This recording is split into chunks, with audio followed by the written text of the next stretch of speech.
அல்லேலூயா. ஒருவரும் சேரக்கூடாத ஒளியில் வாசம் செய்கின்ற பிதாவாகிய தேவனுக்கே மகிமை உண்டாவதாக.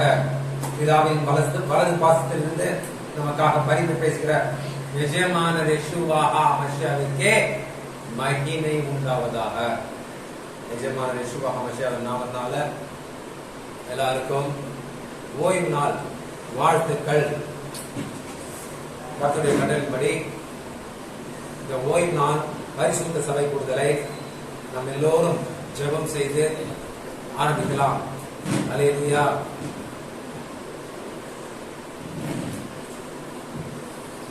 அல்லேலூயா. தேவனுக்கே மகிமை உண்டாவதாக. ஒருவருக்கு ஒருவர் வாழ்த்திக் கொள்ளலாம்.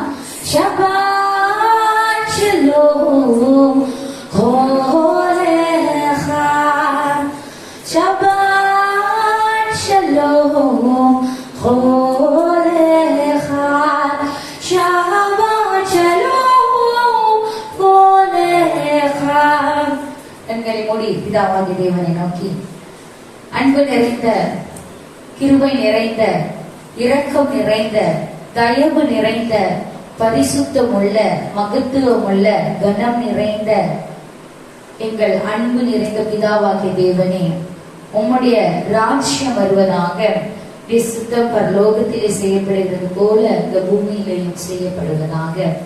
ஆசீர்வதிக்கப்பட்ட பரிசுத்தமாக்கப்பட்ட இந்த ஓய்வு நாளிலே சபையாக கூடி வரும்படி செய்து உடைய நாமத்தை மகிமைப்படுத்தும்படியாக சிறு கூட்டமாக இருந்தாலும் உண்மையுள்ள கூட்டமாக வைத்திருக்கிற கிருபைக்காக உமக்கு நாங்கள் நன்றி செலுத்துகின்றோம். நீரே மகிமைக்கும் கனத்திற்கும் பாத்திரராய் இருக்கிறீர். எங்களை உம்முடைய பரிசுத்தத்தினால் நிரப்பி எங்களை பரிசுத்தப்படுத்தும்படியாக யெஷுவா மஷியாவின் நாமத்தினாலே ஜெபிக்கிறோம் எங்கள் அன்பு நல்ல பிதாவே. இந்த நாளிலே ஏறெடுக்கக்கூடிய துதி ஆராதனை எல்லாவற்றையுமே சுகந்த வாசனையாக ஏற்றுக்கொண்டு மகிமைப்படுவீராக. நீரே எங்களை உம்முடைய நிலையில் செல்லத்தக்கதான அதிசயத்தினால் வழிநடத்தும்படியாக தாழ்த்தி ஜெபிக்கின்றோம். ஆமென். அல்லேலூயா.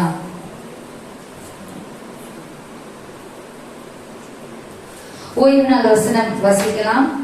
சங்கீதம் 119 அதிகாரம் 48 வசனம். சங்கீதம் 119 48 வசனம். நான் பிரியப்படுகிற உமது கற்பனைகளுக்கு கையெடுப்பேன், உமது பிரமாணங்களை தியானிப்பேன்.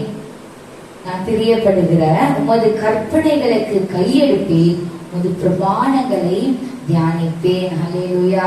தேவனுக்கே மகிமை உண்டாவதாக.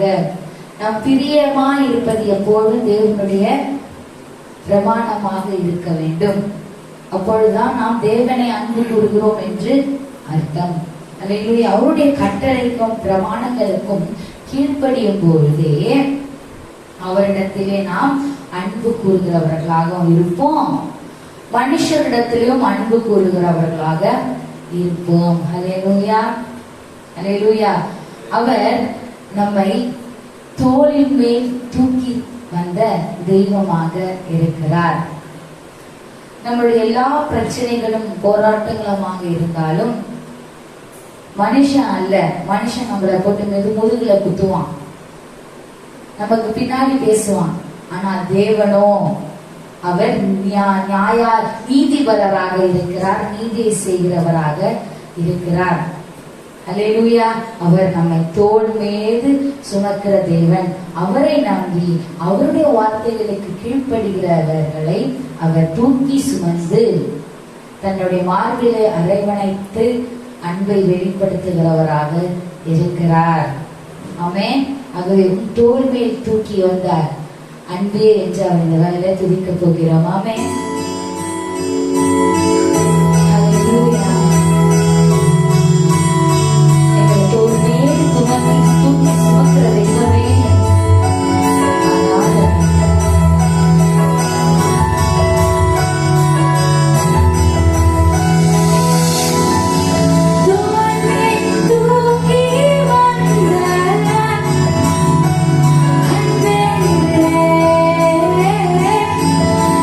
நீ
கொடுக்காத ஒரே தெய்வம் நீர் மாத்திரமே.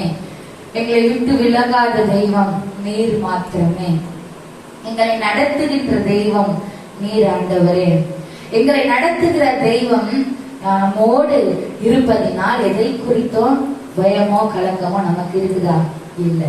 ஏனென்றால் நம்முடைய பராக்கிரமம் நிறைந்த வல்லமை நிறைந்த தெய்வம் நம்மை காத்து கொண்டிருக்கிறார். உடனே நம்ம நினைப்போம், இவங்க என்னை பற்றி, இவங்க மற்றவர்கள் துன்மார்க்கர்கள் நம்மை பற்றி தரைக்குறைவாக பேசி பின்னாடி பேசுறது, அப்படியெல்லாம் பேசும் பொழுது தேவன் பார்த்து கொண்டு சும்மா இருப்பாரா? இல்ல. தேவன் சொல்லியிருக்கிறார், உன்னை தொடுகிறவன் என் கண்மணியை தொடுகிறான். தேவனுடைய ஊழியக்காரர்களையோ உண்மையான சத்தியத்தை போதிக்கிற ஊழியக்காரர்கள் மேலோ தேவனை விசுவாசித்து இருக்கிற விசுவாசிகளின் மேலோ தரை குறைவாக பேசுகிற எந்த ஆத்துமாவையும் தேவன் நியாயம் தீர்க்கிறவராக இருப்பார். அல்லேலூயா, அல்லேலூயா. அவர் எத்தனை பேர்கள் வந்தாலும் தேவன் அவர்களை நியாயம் தீர்ப்பார். அவர்களுக்கு விரோதமாக கொடியேற்றுவேன் என்று வாக்கு பண்ணி இருக்கிறார். பின்னாடி என்ன வேணாலும் பேசிட்டோம், தேவனுடைய பிள்ளைகளுக்கு பின்னாடி என்ன வேணாலும் பேசிட்டோம், என்ன வேணாலும் தூஷிக்கிட்டோம், இதை குறித்து நமக்கு கவலை இல்லை, கலக்கம் இல்லை, பயம் இல்லை. ஏன்னா தேவன் தாமே பழி வாங்குகிறவராக இருக்கிறார். நானே பழி வாங்குவேன் என்று வார்த்தை சொல்லி இருக்கிறது. நீங்கள் சும்மா இருப்பீர்கள் என்று வேதம் சொல்லுகிறது. நானே உங்களுக்காக யுத்தம் பண்ணுவேன். அல்லேலூயா. நம்முடைய தேவன் வாக்கு பண்ணினவர், வார்த்தை உண்மையுள்ளவராக இருக்கிறபடினாலே, என்னை நடத்திடும் தேவன் நீ உண்மையாக இருக்கிறபடினாலே அவரை உயர்த்துவோம். அல்லேலூயா.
பயப்படாதே, கர்த்தர் துணை இருக்கிறார். அல்லேலூயா. அவர்களுக்கு தான் ராஜ்யம் உண்டு. அல்லேலூயா. துன்மார்க்கனுக்கு அல்ல.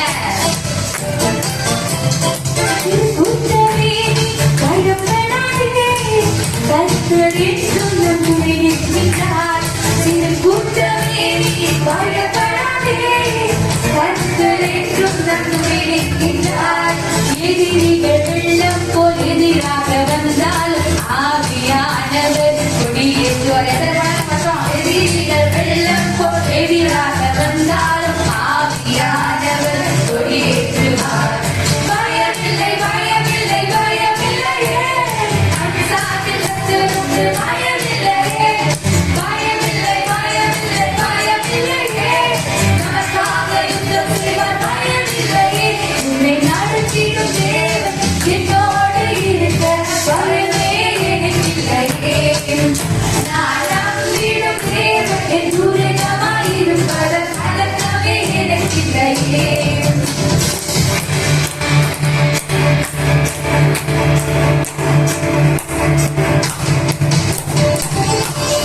தேவன் தாமதிப்பதில்லை, அவர் சீக்கிரமாய் பதில் செய்வார். அல்லேலூயா. அவர் நம்மை நேர்வழியாக நடத்துகிறவர். ஆமென்.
ஹல்லேலூயா. நம்முடைய சார்பில் யார் உண்டு? கர்த்தர் உண்டு. ஹல்லேலூயா. தேவனுக்கே மகிமை உண்டாவதாக. தேவனுடைய வார்த்தைகளை தியானிக்க போகின்றோம். தங்களை மூடி அன்பின் தகப்பனே, வார்த்தைகளை தியானிக்க போகின்றோம். வார்த்தைகளை கேட்கிறவர்களாக மாத்திரமல்லாமல் செய்கிறவர்களாக செய்து வழி நடத்துவீராக, ஞானத்தை தருவீராக. யெகோவா ஹமஷியாவின் நாமத்தில் ஜெபிக்கிறோம் அன்பு நல்ல பிதாவே, ஆமென்.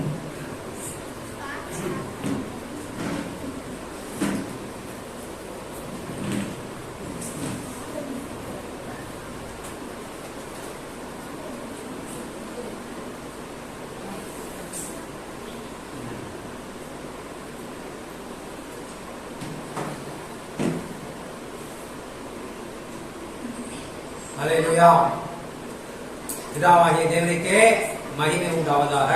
எஜமானர் யெகோவா ஹமஷியாவுக்கே மகிமை உண்டாவதாக. இன்னும் ஒரு அருமையான காலை வேளையை, இன்னும் ஒரு அருமையான ஓய்வு நாளை நம்ம எல்லாருக்கும் காண செய்த கிருபைக்காக கர்த்தருக்கு கோடான கோடி நன்றி. இந்த அருமையான காலை வேளையிலே, இந்த அருமையான ஓய்வு நாளிலே எல்லா சகோதர சகோதரிகள் வாலிப பிள்ளைகள் எல்லாரையும் பார்க்கறதுக்கு மிகவும் மகிழ்ச்சியாக இருக்கிறது. கர்த்தர் மகிமைப்படுவார். இந்த பரிசுத்த நாள்ல, ஆசீர்வதிக்கப்பட்ட நாள்ல மன மகிழ்ச்சியா இருந்து தேவனை மகிமைப்படுத்துற நாள்ல எல்லாரையும் சகோதர சகோதரிகள் வாலிப பிள்ளைகள் எல்லாரையும் எஜமானர் யெகோவா ஹமஷியாவின் நாமத்தினால இந்த ஓய்வு நாள் பரிசுத்த சபை கூட்டத்திற்கு வரவேற்கிறேன். ஹல்லேலூயா. எப்படி இருக்கீங்க எல்லாரும்? கர்த்தருக்கு நல்லா இருக்கும். கர்த்தருக்கு கூட நன்றி.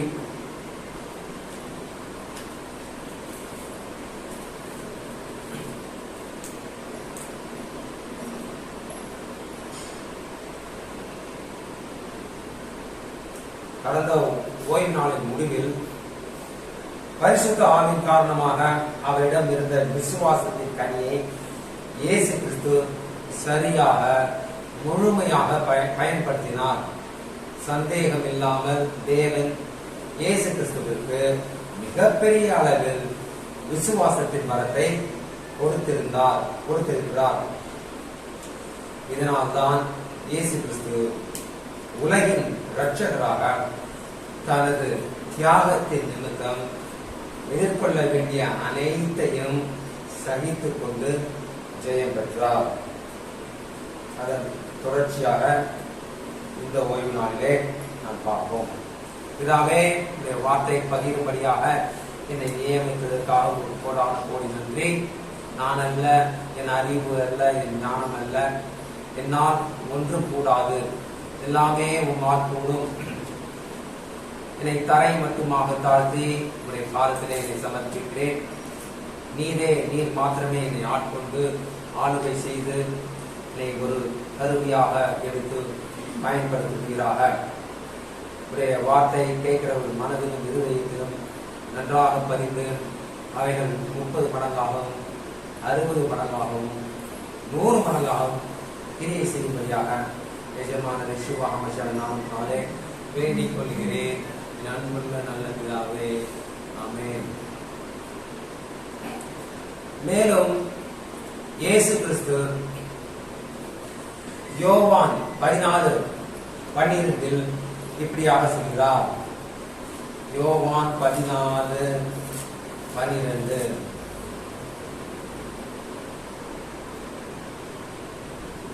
மெய்யாகவே மெய்யாகவே நான் உங்களுக்கு சொல்கிறேன், நான் என் பிதாவின் இடத்திற்கு போகிறபடியினால் என்னை விசுவாசிக்கிறவன் நான் செய்கிற கிரியைகளை தானும் செய்வான், இவைகளை பார்க்கிலும் பெரிய கிரியைகளையும் செய்வான். இயேசு கிறிஸ்துவின் உயிர்த்தெழுதலுக்கு பிறகும் புதிய ஏற்பாட்டு சபையின் தொடக்கத்திற்கு பிறகும் அனைத்து அப்போஸ்தலர்களும் சுவிசேஷர்களும் பல அற்புதங்களை செய்தனர் என்று வேதம் சொல்கிறது. மேலும் தேவனின் ராஜ்யம் பூமியில் ஸ்தாபிக்கப்படும். எல்லளவு கூட சந்தேகமே இல்லை. யாருக்கா சந்தேகம் வருதா? எருசலேமிலே தேவனுடைய ராஜ்யம் ஸ்தாபிக்கப்பட போகிறது என்று யாருக்கா சந்தேகம் இருக்குதா? சந்தேகம் இருக்கலாம், கை அப்ப யாரும் சந்தேகம். அல்லேலூயா. அதில் இதிலும் பெரிய அற்புதங்கள் செய்யப்படும். உண்மையான விசுவாசத்தின் வல்லமையினால் சாதாரண மக்களால் கூட அற்புதங்களை செய்ய இயலும். ஆனால் இயேசு கிறிஸ்துவிடம் அல்லது அப்போஸ்தலர்களிடம் இருந்த அதே விசுவாசத்தை நீங்கள் கொண்டிருக்க முடியுமா? அல்லது கிறிஸ்தவர்களுக்கு இன்று வேறு விதமான விசுவாசம் இருக்கிறதா? தேவன் நம்மிடம் எந்த மாதிரியான விசுவாசத்தை எதிர்பார்க்கிறார்? பெரும்பாலான கிறிஸ்தவர்கள் தங்கள் சுய முயற்சியின் மூலமாக விசுவாசத்தை வளர்த்துக் கொள்ள வேண்டும் என்று நினைக்கிறார்கள். விசுவாசம் என்பது அவர்களுக்கு இருக்கிறது, அவர்கள் நினைத்தால் அதை பெறலாம் என்று நினைக்கிறார்கள். இது முற்றிலும் தவறானது என்று வேதம் சொல்கிறது. இயேசு கிறிஸ்து வைத்திருந்த அதே விசுவாசத்தை நாம் கொண்டிருக்க முடியும் என்பதை நீங்கள் உணர்கிறீர்களா? கலாத்தியர் 2:15 சற்று கவனியுங்கள். புறஜாதியாரில் பிறந்த பாவிகளாயிராமல் சுபாவத்தின்படி யூதர்களாயிருக்கிற நாமும் இயேசு கிறிஸ்துவை பற்றும் விசுவாசத்தினாலே அன்றி நியாய பிரமாணத்தின் கிரிகைகளினாலே மனுஷன் நீதிமானாக்கப்படுவதில்லை என்று அறிந்து, நியாய பிரமாணத்தின் கிரிகைகளினால் அல்ல, கிறிஸ்துவை பற்றும் விசுவாசத்தினாலே நீதிமான்கள் ஆக்கப்படும்படிக்கு கிறிஸ்து இயேசுவின் மேல் விசுவாசிகளானோம். இந்த இரண்டு காரியங்களை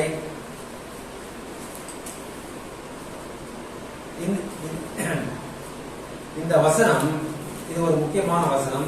இது இரண்டு காரியங்களை வேறுபடுத்துகிறது.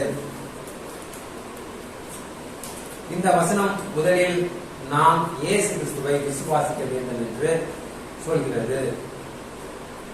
இயேசு கிறிஸ்துவ அநேக கிறிஸ்துவர்கள் விசுவாசிக்கிறாங்க, அதுல சந்தேகம் இல்லை. இரண்டாவதாக, இயேசு கிறிஸ்துவின் உண்மையான விசுவாசம் தான் நம்மில் இருந்து நம்மை நீதிமான்களாக மாற்றுகிறது. பெரும்பாலான கிறிஸ்தவர்கள் இந்த நேரான புரிதலை பெறுவதில்லை. விசுவாசமானது மனித நம்பிக்கையிலிருந்து தொடங்கி அது விரைவில் இயேசு கிறிஸ்துவின் உண்மையான விசுவாசமாக மாற வேண்டும். அநேகருக்கு ஒரு தற்காலிக மனித நம்பிக்கை இருக்கிறது என்று வேதம் சொல்கிறது. புதிய ஏற்பாட்டில் இயேசு கிறிஸ்து ஜனங்களை குணமாக்கிய போது அவர்களில் பெரும்பாலானோர் மனம் திரும்பினவர்களாக இருக்கவில்லை. அப்படி இருந்தும் இயேசு கிறிஸ்து அநேகருக்கு சுகமளித்து சிலருக்கு இப்படியாக சொன்னார்: உன் விசுவாசம் உன்னை ரட்சித்தது, அல்லது உன் விசுவாசத்தின்படி உங்களுக்கு ஆக கடவுது.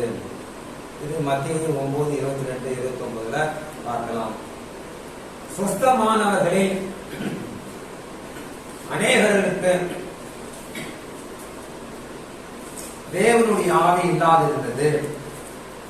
ஆனால் அவர்களுக்கு தற்காலிக மனித நம்பிக்கை இருந்ததினால் இயேசு கிறிஸ்து அவர்களை சுத்தமாக்க அனுமதித்தது.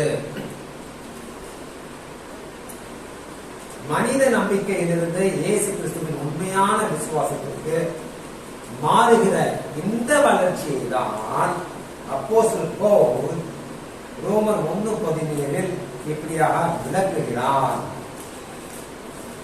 ரோமர் 1:17, விசுவாசத்தினாலே நீதிமான் பிழைப்பான் என்று எழுதியிருக்கிறபடி விசுவாசத்தினால் உண்டாகும் தேவ நீதி விசுவாசத்திற்கென்று அந்த சுவிசேஷத்தினால் வெளிப்படுத்தப்படுகிறது.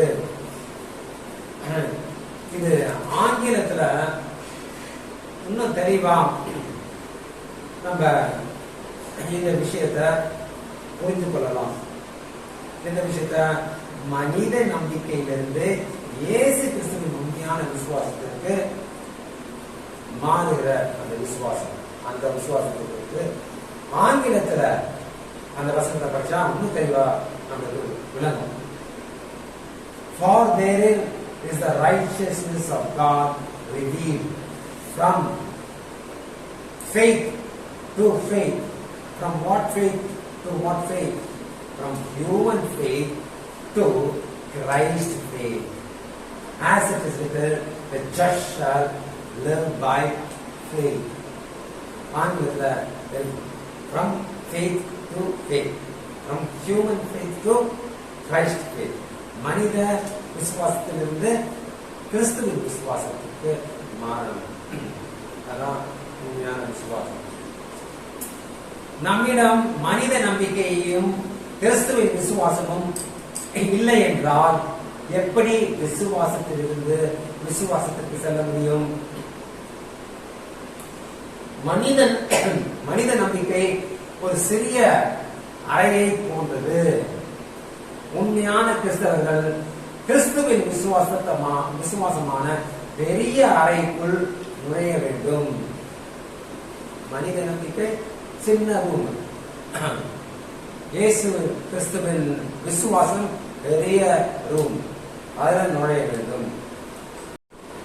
எந்த ஒரு நேரத்திலும் ஒருவர் எப்படி உணர்கிறாரோ அதற்கேற்ப மனித நம்பிக்கையானது தொடர்ந்து மேலும் கீழுமாக அலைப்பாய்கிறது.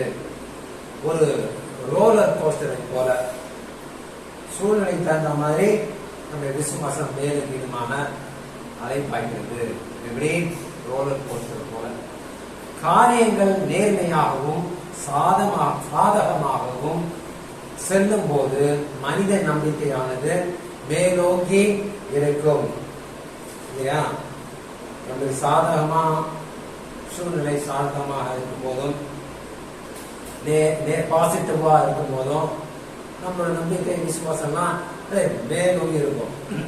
காரியங்கள் எதிர்மறையாகவும் மந்தமாகவும் செல்லும் போது மனித நம்பிக்கையானது ஒரு நொடியில் மறைந்து விடும். இந்த சூழ்நிலையை நம்ம அனுபவிச்சிருக்கோம் இல்லையா? ஆனால் இயேசு கிறிஸ்துவின் விசுவாசமோ நிரந்தரமானது. அது ஒருபோதும் அலைபாயாது.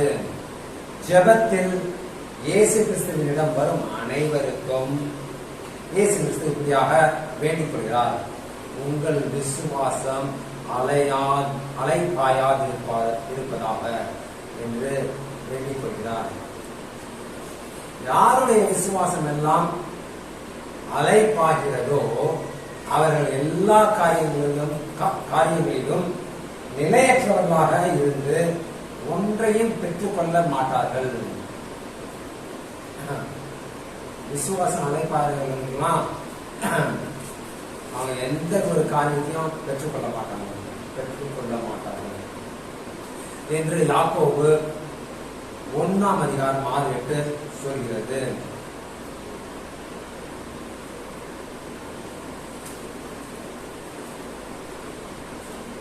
யாக்கோபு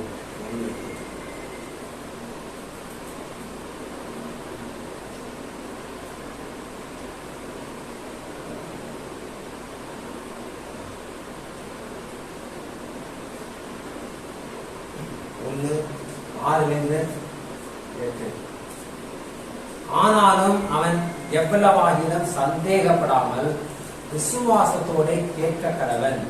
சந்தேகப்படுகிறவன் காற்றினால் அடிபட்டு அலைகிற கடலின் அலைக்கு ஒப்பாய் இருக்கிறான்.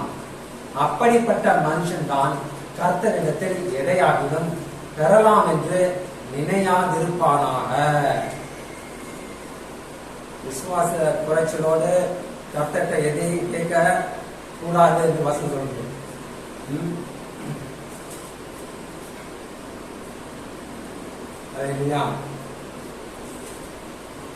ஒவ்வொரு முறையும் நாம் இயேசு கிறிஸ்துவின் விசுவாசத்தை வெளிப்படுத்தும் போது அதில் ஒரு குறிப்பிட்ட வாக்குத்தத்தம் அடங்கியுள்ளது. அந்த வாக்குறுதிகள் இப்படியாக சுகப்பெறுதல், சோதனையிலிருந்து விடுதலை பெறுதல், கடினமான தீர்மானத்தில் ஆலோசனை பெறுதல், மிக முக்கியமாக ரட்சிப்பை பெறுதல் ஆகிய சில வாக்குறுதிகள் ஆகும். யாக்கோபு 1:2-4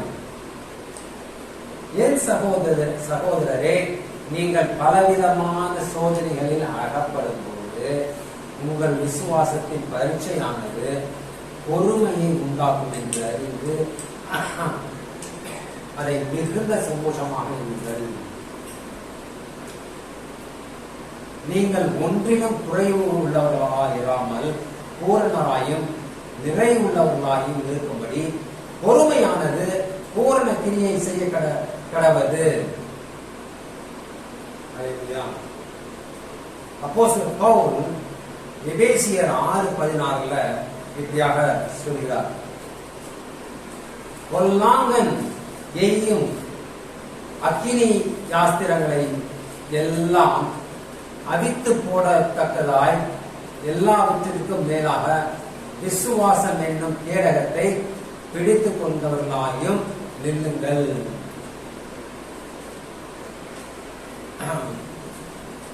சாத்தான் எரிகிற எல்லா அம்புகளுக்கும்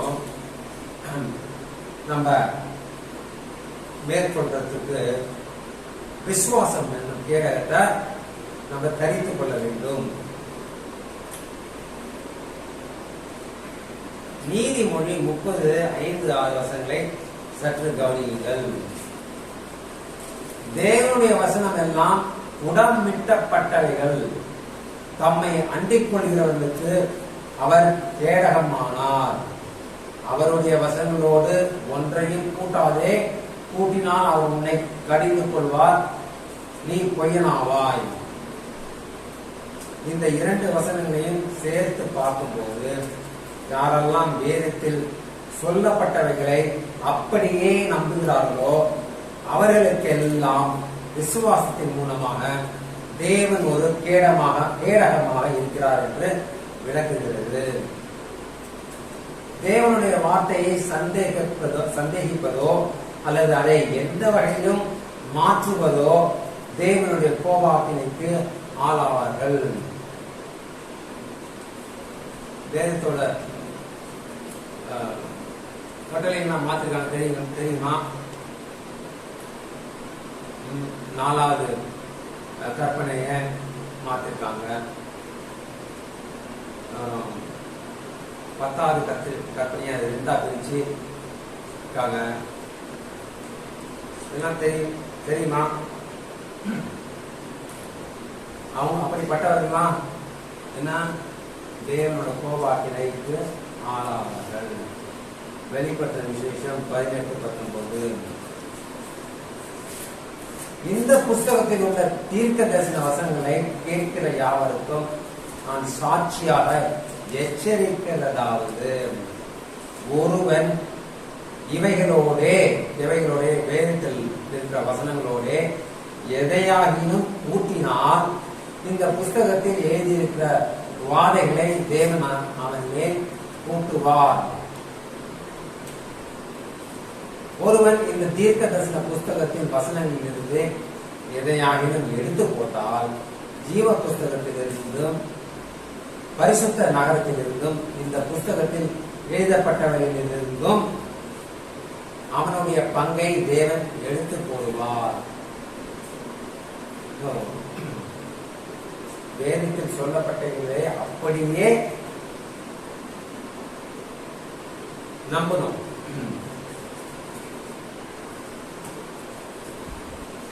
அப்படி நம்புகிறதுக்கு தான் விசுவாசத்தின் மூலமாக தேவன் ஒரு கேடமாக இருக்கிறார். நாம் ஒன்றை நன்றாக புரிந்து கொள்ள வேண்டும். தேவன் ஒரு வாக்கு கொடுத்தால் அதை நிச்சயமாக நிறைவேற்றுவார். மனுஷர்கள் தங்கள் வாக்கை மீறலாம், ஆனால் தேவன் ஒருபோதும் தம்முடைய வாக்கை மீற மாட்டார். மனம் மாறுவதற்கு தேவன் மனுஷன் அல்ல. தேவன் உங்களுக்கு ஏதாவது செய்வார் என்று சொன்னால் நீங்கள் சந்தேகப்படாமல் விசுவாசத்தோடு கேட்டால் தேவன் அதை நிறைவேற்றுவார். உங்கள் விசுவாசமானது அவர் செய்வார் என்ற உறுதியை கொடுக்கும். நீங்கள் ஒரு விண்ணப்பத்தை ஏறெடுக்கும் போது அது தேவனால் நிறைவேற்றப்படும் என்று விசுவாசிக்க வேண்டும். எப்பொழுது செய்வார், எப்படி செய்வார் என்று கண்டுபிடிக்க முயற்சிக்க கூடாது. தேவனுடைய சித்தத்தின்படி நாம் கேட்டால் அவர் நம் ஜெபத்திற்கு பதில் அளிப்பார். ஆனால் அதை நாம் எதிர்பார்க்கிற நேரத்திலோ அல்லது வழியிலோ பதில் அளிக்கவே மாட்டார். இதனால்தான் நாம் தரிசித்து நடவாமல் விசுவாசித்து நடக்க வேண்டும். உதாரணமா சொல்லணும்னா, சமீபத்தில் நிறைய பிளாட் ஒன்றை பெங்களூர்ல விற்கிறதுக்கு இந்த வருடம் ஜனவரி மாதமே அதற்கான சேல் அக்ரிமெண்ட் எல்லாம் போட்டு அதை பேங்க்ல சப்மிட் பண்ணினோம். பயணம் செய்து அது ஒரு மிஞ்சி போனால் ஒரு மாதத்துலையோ இல்லை 2 மாதத்துலையோ அந்த லோன் சேங்ஷன் ஆனும். ஆனால் 1 மாதம் போச்சு, 2 மாதம் போச்சு, 3 மாதம், 4 மாதம், 5 மாதம் போச்சு, 6 மாதம் போச்சு. 7ஆவது மாதத்துல தான் அந்த லோன் சாங்ஷன் ஆச்சு. சமீபத்தில் நான் என் மகனும் பெங்களூர் சென்று அதை முடித்து விட்டு வந்தோம். இது என்னுடைய விசுவாசத்தை பெருக செய்திருக்கிறது. நாம் நினைக்கிற நேரத்திலேயோ வழியிலோ கர்த்தர் செய்ய மாட்டார். கர்த்தர் நியமித்த நேரத்துல தான் எந்த காரியமானாலும் செய்து கொடுப்பார். அது எல்லாம் நன்மைக்கு ஏதுவாக தான் நம்மளுக்கு செய்வார். ரோமர் 8:28 படி எல்லாமே நன்மைக்கு ஏதுவாக நடக்கும் என்று அந்த வசனம் சொல்கிறது. இதனால்தான் நாம் தரிசித்து நடவாமல் விசுவாசித்து நடக்க வேண்டும். ஒரு குறிப்பிட்ட நேரத்திலோ அல்லது ஒரு குறிப்பிட்ட வழியிலோ தேவன் நம் ஜெபத்திற்கு பதில் அளிக்க வேண்டும் என்று பிரயாசப்படுவது வீணாகும். இந்த நேரத்தில் தான் எனக்கு இந்த காரியம் நடக்கணும், இந்த நேரத்தில் தான் இந்த காரியம் முடியணும், இந்த வழியில தான் முடியணும்னா நம்ம எதிர்பார்த்தோம்னா அந்த எதிர்பார்ப்பெல்லாம் வீணாகும், விருதாகும், மன சஞ்சலம் தான் வரும். மாறாக தேவன் எப்போது எப்படி செய்கிறார்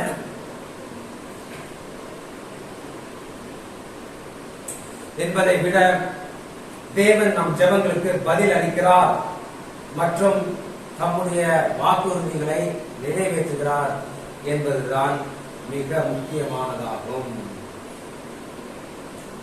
எப்ப செய்யறாரு, எப்படி செய்யறாரு அதெல்லாம் முக்கியம் கிடையாது. செய்யறாரா, செய்து முடிக்கிறாரா, வாக்குறுதித்தை நிறைவேற்றுகிறாரா, அதுதான் முக்கியம். எப்படியும் அதை செய்வதற்கான ஏற்ற காலத்தையும் வழியையும் தேவன் எப்பொழுதும் நன்கு அறிவார். விசுவாசத்திற்கு கடைசியாக அல்லது ஒரு முக்கியமான நிபந்தனை உண்டு. அது என்னவென்று பார்த்துவிட்டு உண்மை விசுவாசம் என்றால் என்ன என்ற தலைப்பை நிறைவு செய்யலாம். ரோமர் 10:9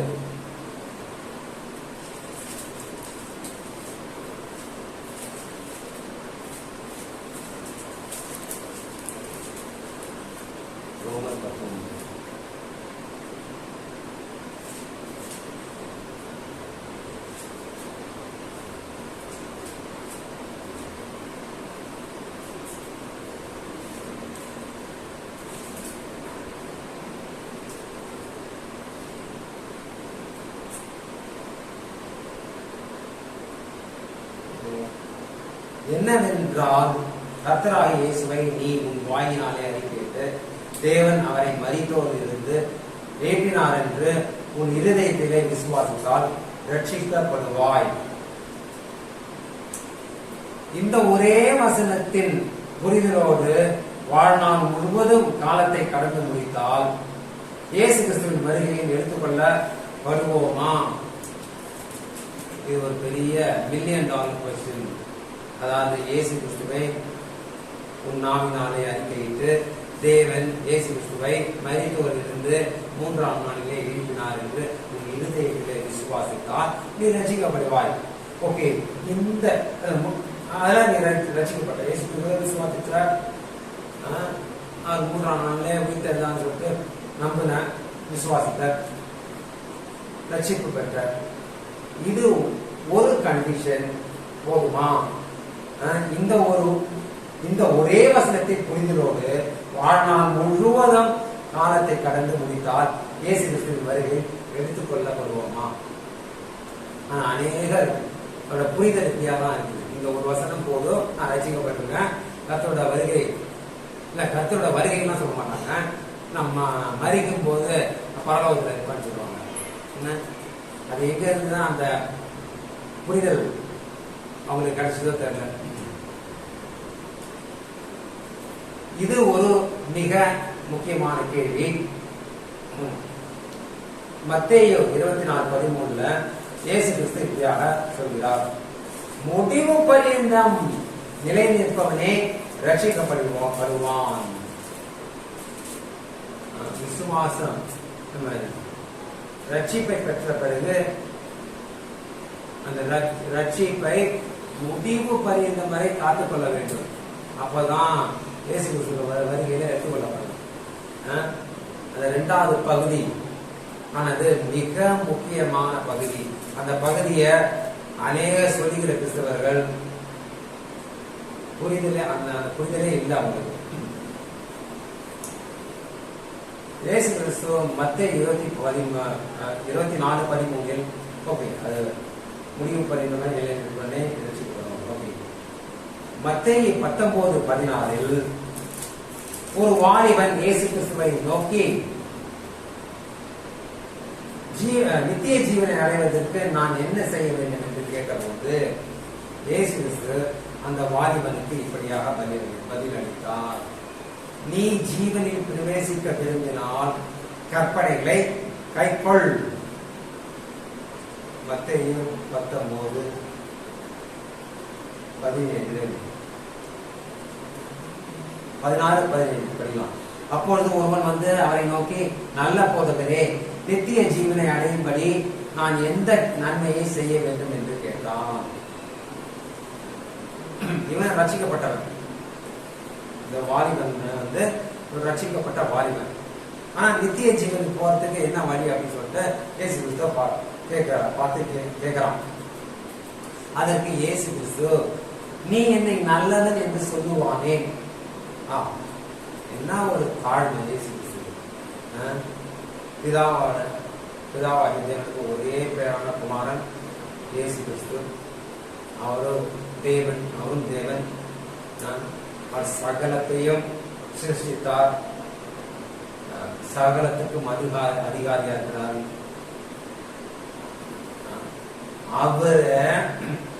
அவரை வந்து ஒரு வாலிபன் நல்லவன் சொன்னதுக்கு அதை ஏற்றுக்கொள்ளவில்லை இயேசு கிறிஸ்து. என்ன தாழ்மை இல்ல, நீ என்னை நல்லவன் என்று சொல்வானேன். தேவன் ஒருவரை தேவன் ஒருவரை தவிர நல்லவன் ஒருவனும் இல்லையே.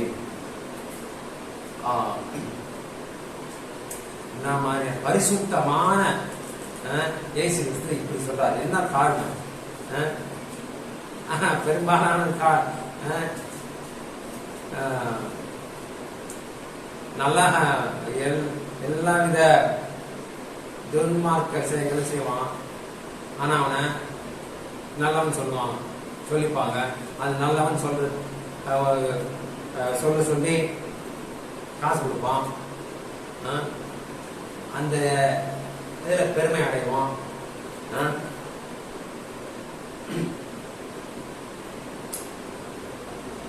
நீ ஜீவனில் பிரவேசிக்க விரும்பினால் கற்பனைகளை கைக்கொள் என்றார். வெரி பிளெயின் அண்ட் சிம்பிள் இல்ல இந்த வசனம். நித்திய ஜீவனில் பிரவேசிக்கணுமா? அப்ப கற்பனை கைக்கொள்ளு. இது பிளெயின் அண்ட் சிம்பிளா இருக்குல்ல புரியறதுக்கு. விசுவாசத்தினால் ரட்சிக்கப்பட்ட பிறகு முடிவு பரியந்தம் நிலை நிற்க கற்பனைகளை கைக்கொள்வது மிகவும் அவசியம். ஆதி ஆண்டிலிருந்து வெளிப்படுத்துற விசேஷ கடைசி அதிகாரம் வரைக்கும் இருக்குது. ஆனா அநேக கிறிஸ்தவர்களுக்கு அது கண்ணிலே தெரியல. ரோமர் 3:31 அப்படியானால் விசுவாசத்தினாலே நியாய பிரமாணத்தை அவமாக்குகிறோமா? அப்படி அல்ல, நியாய பிரமாணத்தை நிலைநிறுத்துகிறோமே. அநேக கிறிஸ்தவர்கள் சொல்லுவாங்க, விசுவாசத்தினாலும் கிருபையினாலும் தான் நம்ம ரட்சிக்கப்பட்டிருக்கோம், அது போதும், நம்ம பரலோகத்துல போய் சேருவோம் அப்படின்னு. அப்படியா? அதனால நியாயப்பிரமாணம் விசுவாசம் கிருபையினால நம்ம ரசிக்கப்பட்டா நியாயப்பிரமாணத்தை நம்ம அவமாக்குவோம்னா அத தள்ளி விடுவோமா? அப்படி அல்ல, நியாய பிரமாணத்தை நிலை நிறுத்துவோமே அப்படின்னு சொல்லிட்டு அப்போஸ்தலன் பவுல் சொல்றாரு. ஆக விசுவாசத்திற்கான ஒரு முக்கிய நிபந்தனை கற்பனைகளை கை கொள்வதாகும். விசுவாசம் மாத்திரம் இருந்தால் போதாது. விசுவாசத்துக்கு அப்புறம் விசுவாசத்தினாலே ரட்சிக்கப்பட்ட பிறகு கற்பனைகளை கை கொள்வது மிகவும் அவசியம். வேதம் தான் சொல்கிறது. ஆனால் அநேக கிறிஸ்தவர்களின் புரிதல் இப்படியாக இருக்கிறது. எப்படியாக? இயேசு கிறிஸ்து கற்பனைகளை சிலுவையில் அறைந்து நீக்கிவிட்டார், ஆகையால் கற்பனைகளை கடைபிடிப்பது அவசியம் இல்லை என்று அநேக கிறிஸ்தவர்கள் புரிதல் இப்படியாக இருக்கிறது.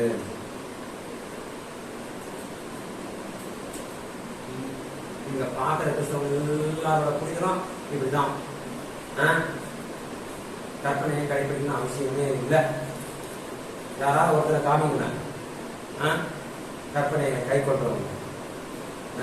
வேதம் ஆதியாமத்திலிருந்து வெளிப்பட்ட விசேஷம் வரைக்கும் சொல்லு. இயேசு கிறிஸ்து சொல்றார், நீ ஜீவனில் பிரவேசிக்க வேண்டும் என்றால், நித்திய ஜீவனில் பிரவேசிக்க வேண்டும் என்றால் கற்பனைகளை கைக்கொள். அப்புறம் கற்பனைகள் எல்லாம் சொல்லுவார்.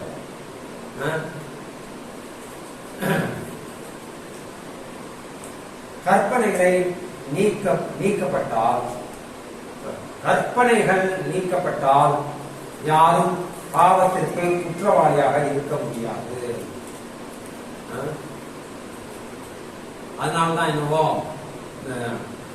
இந்த அநேக கிறிஸ்தவர்கள் கற்பனையில தள்ளி வச்சுட்டா அதன்படி நம்மளை நியாயத்து இருக்க மாட்டாங்கல்ல. நானும் கற்பனையை கடைபிடிக்கிறேன். நான் நீ எப்படி என்ன நியாயத்து இருப்ப? நான் பாதியா என்னன்னு பூனை கண்ண மூணா மூலோகமே இருந்துடும். அப்போஸ்தலன் பவுல் ரோமர் 7:7 இப்படியாக சொல்கிறார். ஆகையால் என்ன சொல்லுவோம்? நியாய பிரமாணம் பாவமோ?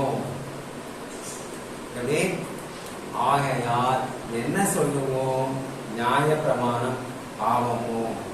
அல்லவே பாவம் இன்னதென்று நியாய பிரமாணத்தினால் நான் அறிந்தேனே அன்றி மற்றபடி அறியவில்லை.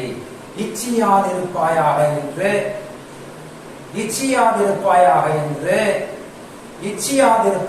என்று நியாய பிரமாணம் சொல்லாதிருந்தால் இச்சை பாவம் என்று நான் அறியாமல் இருப்பேன். நியாய பிரமாணம் கொலை செய்யாதிருப்பாயாக அப்படி சொன்னா தானே கொலை செய்வது பாவம் என்று தெரியும். தாய் தாப்பனுக்கு கீழ்ப்படிய வேண்டும். அப்படி கீழ்ப்படியனா பாவம் செய்கிறோம். பொய் சாட்சி சொல்லாதிருப்பாயாக சொன்னாதானே அது பொய் சாட்சி சொல்றது பாவம் என்று தெரியும். இச்சையாதிருப்பாயாக அப்படின்னு சொன்னாதானே இச்சை பாவம் என்று தெரியும். அப்போஸ்தலன் பவுலே நியாய பிரமாணத்தினால்தான் எது பாவம் எது பாவம் என்று அறிந்திருக்கிறார். 14வது புத்தகத்தை எழுதுகிற அப்போஸ்தலன் பவுல் 1 யோவான் 3:4 என்ன சொல்கிறது? 1 யோவான் 3:4 என்ன சொல்கிறது? பாவம் செய்கிற எவனும் நியாய பிரமாணத்தை மீறுகிறான். நியாய பிரமாணத்தை மீறுகிறதே பாவம். என்ன பிளெயினா சிம்பிளா புரியுது? பாவம் செய்கிற எவனும் நியாய பிரமாணத்தை மீறுகிறான். இச்சையாதிருப்பாயாக அப்படின்னு சொல்லிடுது நியாய பிரமாணம்.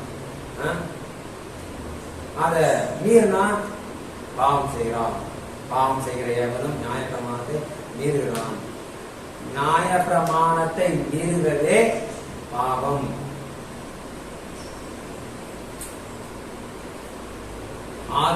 வேலை செய்வாயாக, 7ஆம் நாளோ அது உங்கள் தலைமுறை தோறும் ஓய்ந்திருக்கும் நாளாக இருப்பதாக. அதிலே நீயானாலும் முன் மனைவியானாலும் பிள்ளைகளானாலும் அந்நியனாலும் ஒரு வேலை செய்யக்கூடாது. ஓய்வு நாளை பரிசுத்தமாக கடைபிடிப்பதற்கு நினைப்பாயாக. எந்த நாள் ஓய்வு நாள்? 7ஆம் நாள் ஓய்வு நாளை பரிசுத்தமாக ஆசரிப்பதற்கு நினைப்பாயாக. அதை மீறினா என்ன? பாவம் செய்கிற எவனும் நியாய பிரமாணத்தை மீறுகிறான். நியாய பிரமாணத்தை மீறுகிறதே பாவம். கற்பனைகள் நியாய பிரமாணங்கள் யாவும் பரிசுத்தமாயும் நீதியாயும் நன்மையாயும் ஆவிக்குரியதாயும் இருக்கிறது என்று அப்போஸ்தலன் பவுல் ரோமர் 7:12-14 வசனங்களில் போதிக்கின்றார். ரோமர் 7:12-14. ஆகையால் நியாய பிரமாணம் பரிசுத்தம் உள்ளதுதான், கற்பனையும் பரிசுத்தமாயும் நீதியாயும் நன்மையுமாயும் இருக்கிறது. கற்பனை படி செய்தால்தான் நமக்கு நம்ம நீதியாக இருக்கப்படுவோம், பரிசுத்தமாகப்படுவோம்.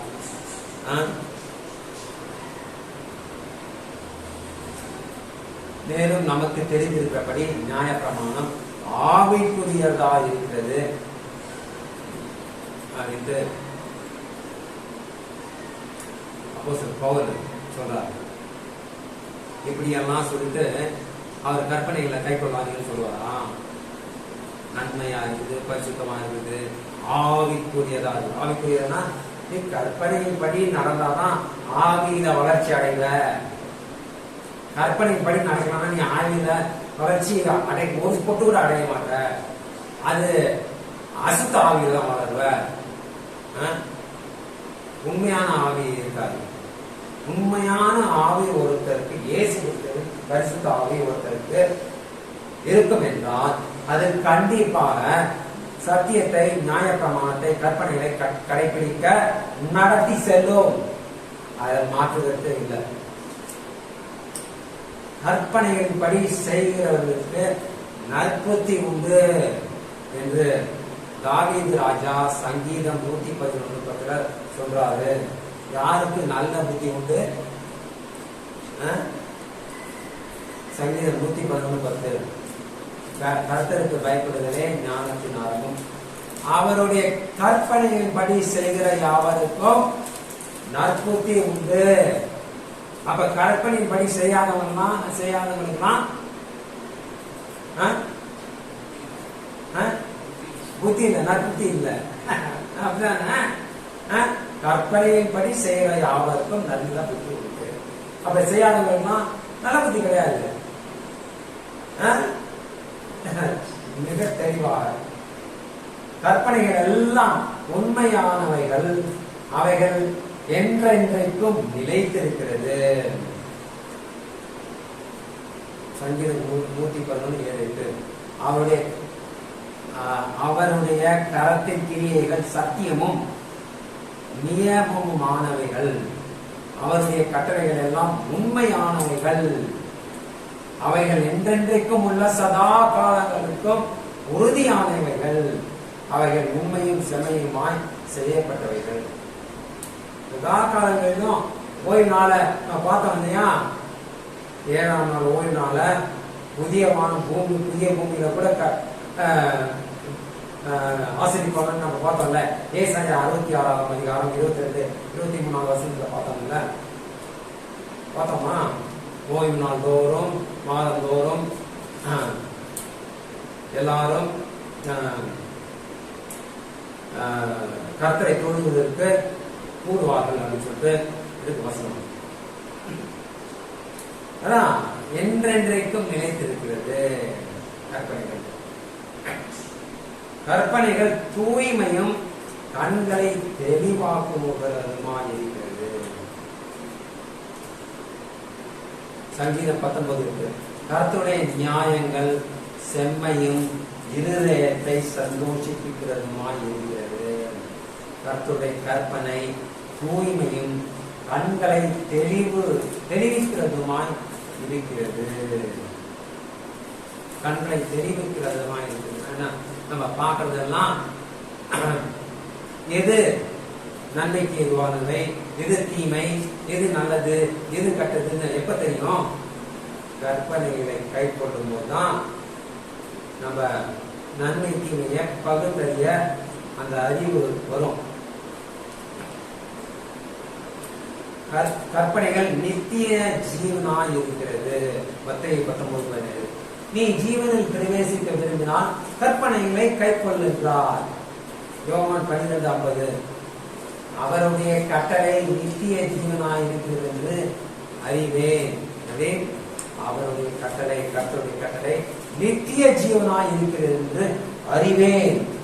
ஆகையால் நான் பேசுகிறவர்களை இதா எனக்கு சொன்னபடியே பேசுகிறேன் என்று சொல்கிறார். யாக்கோபு 10 கட்டளைகளை எப்படி சொல்றாரா? ராஜரீக பிரமாணங்கள் என்று அழைக்கிறார். கற்பனைகளை என்ன எப்படி அழைக்கிறார்? ராஜரீக பிரமாணங்கள் என்று அழைக்கிறார். யாக்கோபு 2:8. உன்னிடத்தில் நீ அன்பு கூறுகிறது போல பிறனிடத்திலும் அன்பு கூறுவாயா என்று வேத வாக்கியம் சொல்கிற ராஜரீக பிரமாணத்தை நீங்கள் நிறைவேற்றினால் நன்மை செய்வீர்கள். கற்பனைகள் ராஜரீக பிரமாணம். இயேசு கிறிஸ்து நியாய பிரமாணங்கள் ஒழிந்து போகாது என்று சொல்கிறார். வானமும் பூமியும் ஒழிந்து போகும், கற்பனை ஒழிந்து போகாது என்று மத்தேயு 5:18 சொல்றார். வானமும் பூமியும் ஒழிந்து போனாலும் நியாய பிரமாணத்தின் உள்ளதெல்லாம் நிறைவேறும் அளவும் அதில் ஒரு எழுத்தாயிரம் ஒரு எழுத்தின் உறுப்பாயிரம் ஒழிந்து போகாது என்று மெய்யாகவே உங்களுக்கு சொல்லுகிறேன். ரோமர் 13:10 பாதி வசனத்தை எடுத்து அன்பு ஒன்றே போதும் என்று பல கள்ள போதகர்கள் அநேக கிறிஸ்தவர்களை வஞ்சிக்கிறார்கள். அன்பு நியாய பிரமாணத்தின் நிறைவேறுதலாய் இருக்கிறது என்பதை மறைத்து விடுகிறார்கள். ரோமர் 13:10. அன்பானது பிறனுக்கு பொல்லாங்கு செய்யாது. ஆதலால் அன்பு நியாய பிரமாணத்தின் நிறைவேறுதலாய் இருக்கிறது. நியாய பிரமாணத்தை கடைபிடிக்கும் போதுதான் நம்ம சகோதர சகோதரிகளை அன்பு செய்கிறோம் என்று 1 யோவான் 2ஆம் அதிகாரத்தில் 5ஆம் அதிகாரத்தில் கற்பனையை கை கொண்டாதான் தேவனை அன்பு செய்கிறேன்னு சொல்லிட்டு இருக்கு. எல்லாம் 1 யோவான். ஓகே, அந்த வசனம் நான் எழுதியிருக்கேன்.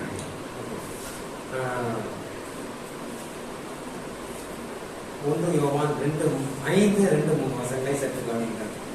ஓகே, நாம் தேவனிடத்தில் அன்பு கூர்ந்து அவருடைய கற்பனைகளை கை கொள்ளும் போது தேவனுடைய பிள்ளைகளிடத்தில் அன்பு கூறுகிறோம் என்று அறிந்து கொள்கிறோம்.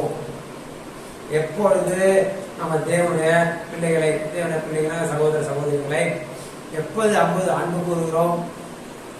நாம் தேவனிடத்தில் அன்பு கூர்ந்து அவருடைய கற்பனைகளை கை கொள்ளும் போதுதான் தேவனுடைய பிள்ளைகளிடத்தில் அன்பு கூறுகிறோம் என்று அறிந்து கொள்கிறோம்.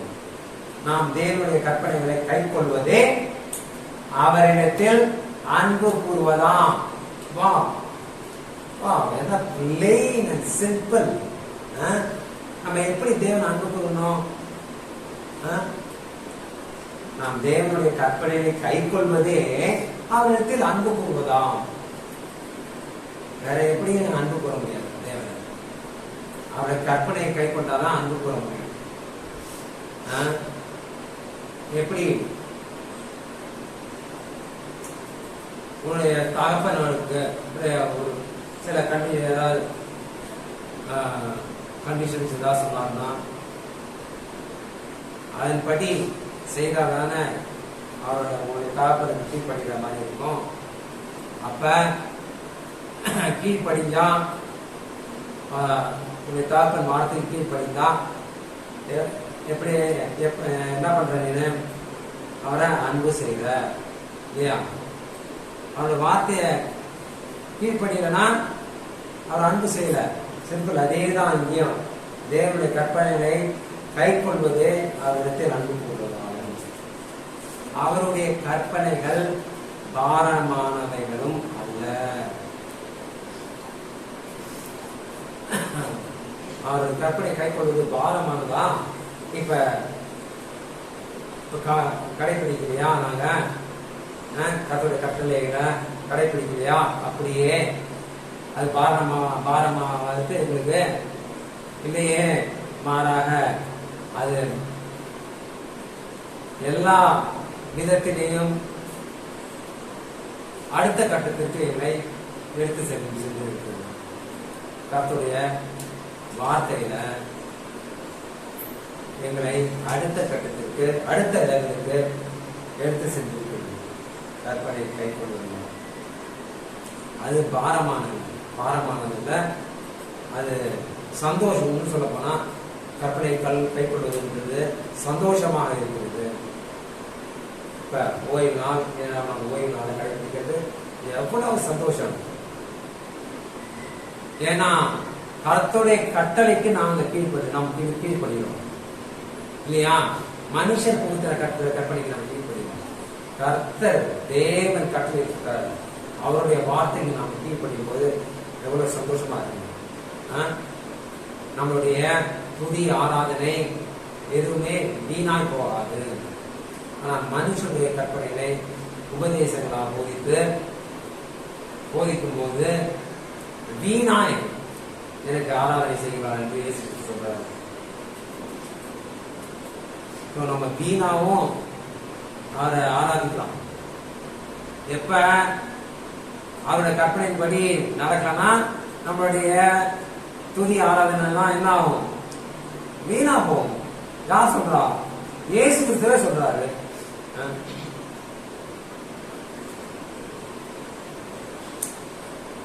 அப்போஸ்தலன் பவுல் யோவான் 1:2 சொன்னது ஆச்சரியம் இல்லை, மிகவும் கடினமான வார்த்தை.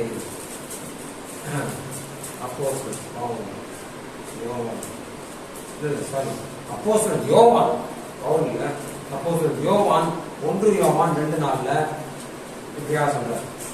அவரை அறிந்திருக்கிறேன் என்று சொல்லியும், யார? இயேசு கிறிஸ்துவை நான் அறிந்திருக்கிறேன் என்று சொல்லியும் அவருடைய கற்பனைகளை கை கொள்ளாதவன் பொய்யனாய் இருக்கிறான், அவனுக்குள் சத்தியம் இல்லை. இயேசு கிறிஸ்து என்ன சொல்றாரு? யோவான் 14:15 நீ என்ன அன்பு செய்யா, அப்ப கற்பனை கை கொள்ளுன்னு சொல்றாரு. இயேசு கிறிஸ்து கற்பனை கை கொண்டாரா? யோவான் 15:10 இயேசு கிறிஸ்து தேவனுடைய கற்பனைகள் எல்லாம் கை கொண்டாரு. அதனாலதான் தேவனுடைய அன்புல நிலைத்திருந்தாரு அப்படின்னு. இயேசு கிறிஸ்துவ எனக்கு தெரியும், நான் அவனை அறிந்திருக்கிறேன் என்று சொல்லி அவன் கற்பனையை கை கொள்ளாதவனா இருந்தா அவன் பொய்யனா இருக்கிறான், அவனுக்குள் சத்தியம் இல்லை. இதெல்லாம் ஸ்ட்ராங்கான கடினமான கடிந்து கொள்கிற வார்த்தை. நான் கிறிஸ்துவை அறிந்திருக்கிறேன் என்று சொல்கிற அநேக கிறிஸ்துவர்களை பார்க்கிறேன். ஆனால் அவர்கள் ஒருவரும் கற்பனைகளை கடைபிடிப்பதில்லை. நிறைய பேரை பார்க்கிறேன். இயேசு கிறிஸ்து அறிந்திருக்கிறேன், இயேசு கிறிஸ்து அறிந்திருக்கிறேன், ஆனா அவருடைய கற்பனைகளை கை கொண்டு. அப்ப அவங்க எப்படிப்பட்டவர்களா இருக்காங்க? எப்படிப்பட்டவர்களா இருக்காங்க? பொய்யனா இருக்கிறாங்க, அவங்கள்ட்ட சத்தியம் இல்லை.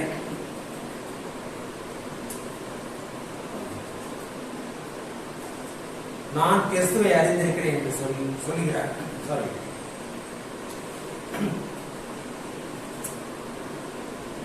ஓகே, அடுத்த தேவனின் கற்பனைகளை கைக்கொள்ள ஒரு கிறிஸ்தவனுக்கு இயேசு கிறிஸ்துவின் விசுவாசம் தேவைப்படுகிறது. அதான் நான் சொன்னேன், இயேசு கிறிஸ்துவோட பரிசுத்த ஆவி, உண்மையான பரிசுத்த ஆவி நமக்கு நிறைந்திருந்தா கண்டிப்பாக அந்த ஆவியானவர் நம்மளை எல்லா சத்தியத்திற்குள்ளும் நடத்தி செல்வார். அதுல பொய் ஒன்றும் இருக்காது அப்படின்னு சொல்லிட்டு 1 யோவான் 2:27 இருக்கு. படிச்சு பார்த்து சுயமாகத்தான் எதையும் செய்வதில்லை என்றும் பிதாவானவர் செய்ய குமாரன் காண்கிறது எதுவோ அதையே அன்றி வேற எதுவும் செய்வதில்லை என்றும் இயேசு கிறிஸ்து சொன்னதை சற்று நினைவு கூறுங்கள். யோவான் 5:19. அப்பொழுது இயேசு அவர்களை நோக்கி, மெய்யாகவே மெய்யாகவே நான் உங்களுக்கு சொல்கிறேன், பிதாவானவர் செய்ய குமாரன் காண்கிறது எதுவோ அதையே அன்றி வேறொன்றையும் தாமாய் செய்ய மாட்டார். அவர் எவைகளை செய்கிறாரோ அவைகளை குமாரனும் அந்தபடியே செய்கிறார். இயேசு கிறிஸ்து அவர் செய்த காரியங்கள் எல்லாம் அவர் சுயமா செய்ததே அல்ல. பிதாவானவர் என்ன செய்யணும்னு காண்பிக்கிறாரோ அதையே தான் செய்தார். அவர் சுயமா ஒன்றையும் செய்தார். அதுதான் என்னை நல்லவன் என்று சொல்வானே, நான் பிதா ஒருவரை தவிர நல்லவன் யாரும் இல்லைன்னு சொல்றார். இயேசு கிறிஸ்து கற்பனைகளை பரிபூர்ணமாக கடைபிடித்தார். யோவான் 5:10. இயேசு கிறிஸ்து கற்பனைகளை பரிபூர்ணமாக கடைபிடித்தார். நான் என் பிதாவின் கற்பனைகளை கைக்கொண்டு அவருடைய அன்பிலே நிலைத்திருக்கிறது போல நீங்களும் என் கற்பனைகளை கைக்கொண்டிருந்தால் என்னுடைய அன்பிலே நிலைத்திருப்பீர்கள். ஒன்னா ரெண்டா நூற்றுக்கணக்கான வசனங்கள் கற்பனைகளை கைக்கொண்டு தேவனை சேர்க்கிறோம். கற்பனை கைக்கொள்ளும்போதுதான் நித்திய ஜீவன், கற்பனை கைக்கொள்ளும்போதுதான் நம்ம பரிசுத்தமாக, கற்பனை கைக்கொள்ளும்போதுதான் நீதிமான். நூற்றுக்கணக்கான வசனங்கள் ஒரு கற்பனை என்ன கடைபிடிக்க அவசியம் இல்லை அப்படின்னு சொல்லிட்டா எப்படி பரிசுத்தமாக வருது, எப்படி நீதிமான்களாக வருது, எப்படி நித்திய ஜீவனுக்கு பிரவேசிக்கிறது. கொஞ்சம் அந்த கேள்வி கேட்டு பாருங்க. நீங்களே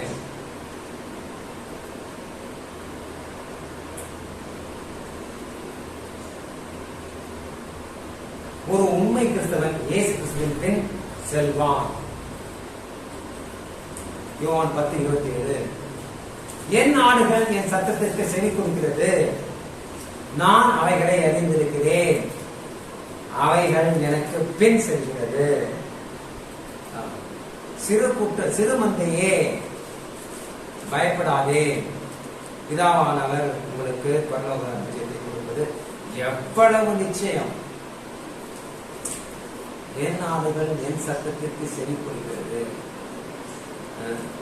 அவருடைய ஆடுகள் எல்லாம் கர்த்தர் என்ன சொல்லியிருக்கிறா, அதுக்கு செவி கொடுத்து அதன்படி நடக்கிறது. நான் அவைகளை அறிந்திருக்கிறேன். யார் அறிந்திருக்கிறாரு? அவர் இயேசு கிறிஸ்து யாரை அறிந்திருக்கிறாரு? அவருடைய கற்பனைகளை செய்கிறவங்க தான் அறிந்திருக்கிறாரு. அவங்க கற்பனைகளை பற்றி நடக்கிறவங்க தான் ஒரு அடையாளம். அதாவது 7ஆம் நாள் ஓய்வு நாளை கடைபிடிப்பது ஒரு அடையாளமாக இருக்கிறதுன்னு சொல்லிட்டு நான் பார்த்துக்கோங்க. 7ஆம் நாள் ஓய்வு நாளை கடைபிடிக்கலாம், அது அடையாளமா? யார் அவரோட ஜனங்களா இருக்கிறாரு? கற்பனைகள் பணி செய்கிறவங்க தான். அந்த கற்பனை தான் கற்பனை கைக்கொள்வதுதான் ஒரு அடையாளமா இருக்கிறது. கர்த்தர் நம்மளுடைய தேவன் என்றும் நாம் அவருடைய பிள்ளைகள் என்றும். இயேசு கிறிஸ்து யோவான் 14:15 என்ன சொல்கிறார்? யோவான் 14:15 என்ன சொல்கிறார்? இயேசு கிறிஸ்து, நீங்கள் என்னிடத்தில் அன்பாயிருந்தால் என் கற்பனைகளை கைக்கொள்ளுங்கள்.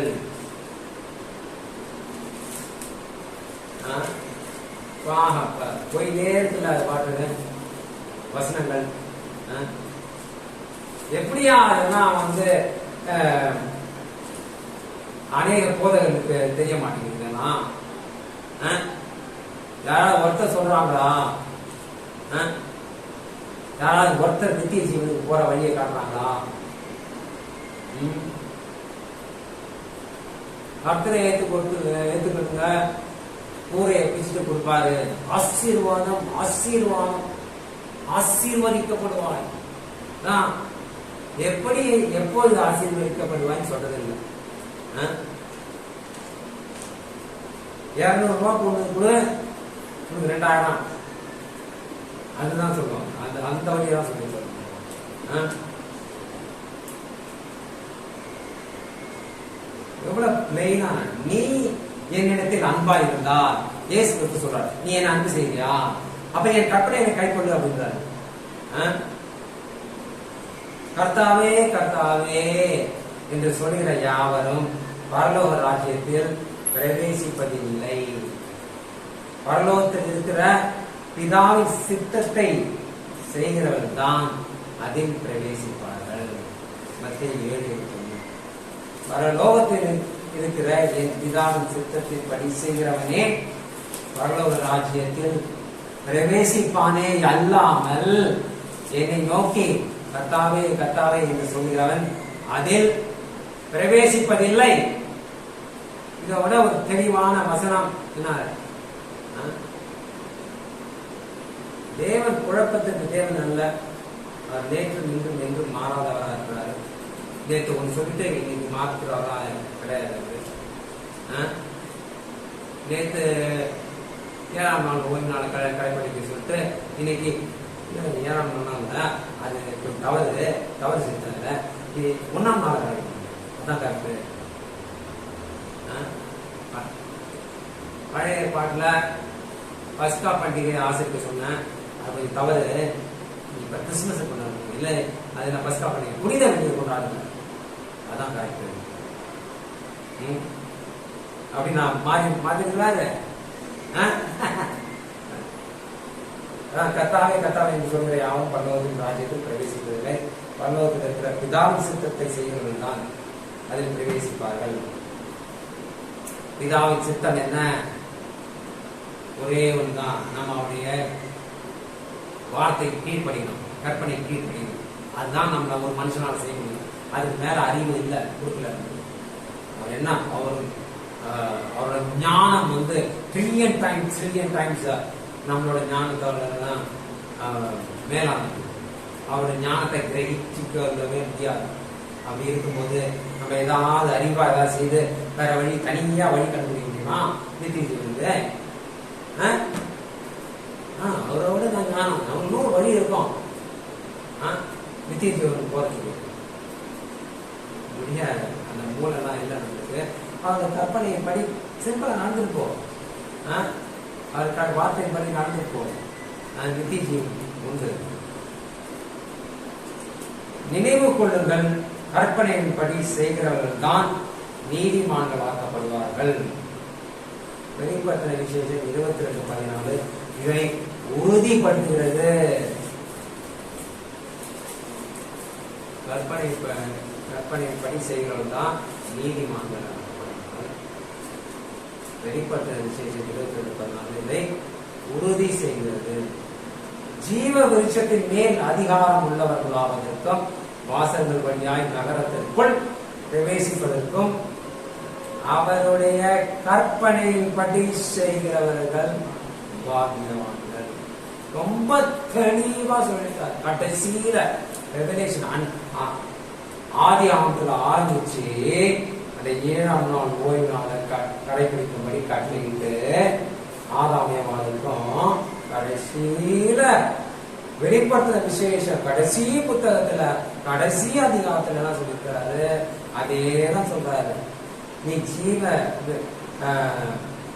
விருட்சத்திற்கு உங்களுக்கு அதிகாரம் வேணுமா? ஜீவ விருட்சம் எங்க இருக்குது? ஜீவ விருட்சம்னா என்ன? ஜீவ விருட்சம்னா அது ஒரு கனி. அந்த கனியை சாப்பிட்டா நம்ம நித்திய ஜீவனா பெறலாம். அதான் ஜீவ விருட்சம். விருட்சம் பழம், கனி. அது தேவனுடைய சிங்காசனத்திலிருந்து சிங்காசன நடுவே ஜீவ ஊற்று ஓடுகிறது. அதன் இருபுறமும் 12 மரங்கள், கனி கொடுக்கும் மரங்கள் இருக்குது. அந்த கனி அதெல்லாம் நான் கதை சொல்ல, வெளிப்பட்ட விசேஷத்துல இருக்குது. அதெல்லாம் நான் சொல்றேன். எதுவும் கதையா சொல்ற மாதிரி நினைச்சுக்காங்க. வெளிப்பட்ட விஷயத்துல இருக்கு. அது 6, 12 ஒரு மாதத்துக்கும் ஒரு கனி கொடுக்கும். அந்த கனி தான் ஜீவன். அது சாப்பிட்டாலே போதும், நித்திய ஜீவன் வாழணும். அது எங்க இருக்குது? தேவனோட ராஜ்யம். அதுக்கு அதிகாரம் உள்ளவர்களாகணுமா? அது உள்ள பிரவேசிக்கணுமா? அதன் தேவனோட ராஜ்யத்துல அந்த வாசல் வழியா உள்ள போகணுமா அந்த விருட்சத்தை சாப்பிடுறதுக்கு? அப்ப யாரு பாக்கியவான்கள் சொல்லுது? அவரை கற்பனையின்படி செய்கிறவர்கள் பாக்கியவான்களுக்கு கடைசி வெளிப்பட்டு. அதுக்கு அடுத்த வசனம் என்ன சொல்றது தெரியுமா? பொய்யை விரும்பி அதன்படி செய்கிறவர்கள் யாவரும் புறம்பே இருப்பார்கள் என்று சொன்ன அதுக்கு அடுத்த வசனமே. பொய்யை விரும்பி விரும்பி ஞாயிற்றுக்கிழமை பொய். அது கான்ஸ்டன்டைன் மன்னனால நுழைக்கப்பட்டது. கிபி 321 ஆண்டு கான்ஸ்டன்டைன் மன்னனால இந்த சனிக்கிழமை ஓய்வு நாளை தூக்கி போட்டு ஞாயிற்றுக்கிழமை மாத்தலாம். அவன் எல்லாம் தேவ தூங்குறான். யாரு கட்டளை இடுவான்? தேவன் ஒருவரே கட்டளை இடுவார். அவன் தேவனால தேவன் தூங்குறான். கான்ஸ்டன்டைன் மன்னன் மனுஷன் தானே கூத்துக்கிறான். அது பொய். மனுஷன் கூத்துனதெல்லாம் பொய். அதான் பொய்யை விரும்பி அதன்படி செய்கிறவர்கள் யாவரும் எங்க இருப்பாங்க? தேவன ராஜ்யத்துக்கு வெளியே இருப்பாங்க.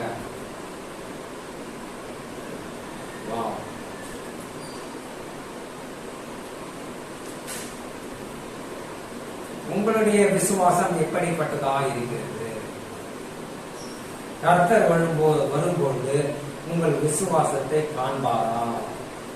இல்லை அற்ப விசுவாசிலே என்று தம்முடைய சீசரை பார்த்து சொன்னது போல சொல்வார்களா? உங்கள் விசுவாசமானது எப்படிப்பட்டதாக இருக்கிறது? அதெல்லாம் உங்க கையில் தான். எபிரேயர் 11:6 ஆரம்பத்தில் பார்த்த அதே வசனத்தை இன்னும் ஒரு முறை கடைசியாக பார்க்கலாம். விசுவாசம் இல்லாமல் தேவனுக்கு பிரியமாய் இருப்பது கூடாத காரியம். ஏனென்றால் தேவனிடத்தில் சேருகிறவன் அவர் உண்டென்றும் அவர் தம்மை தேடுகிறவர்களுக்கு பலன் அளிக்கிறவர் என்றும் விசுவாசிக்க வேண்டும். விசுவாசம் இல்லாமல் தேவனை பிரியப்படுவது கூடாத காரியம். விசுவாசத்தோட ஒரு முக்கியமான நிபந்தனை என்ன? கற்பனையை கைக்கொள்வது. இல்லையா? நாம் தேவனையே சார்ந்திருந்து கற்றுக்கொள்ளவும் எல்லாவற்றிலும் நாம் தேவனையே முழுமையாக நம்ப வேண்டும் என்று தேவன் விரும்புகிறார். தேவனை பிரியப்படுத்துவதற்கு உண்மையாக விசுவாசத்தை தவிர வேறு எந்த வழியும் இல்லை. வேற ஏதாவது வழி இருக்கா?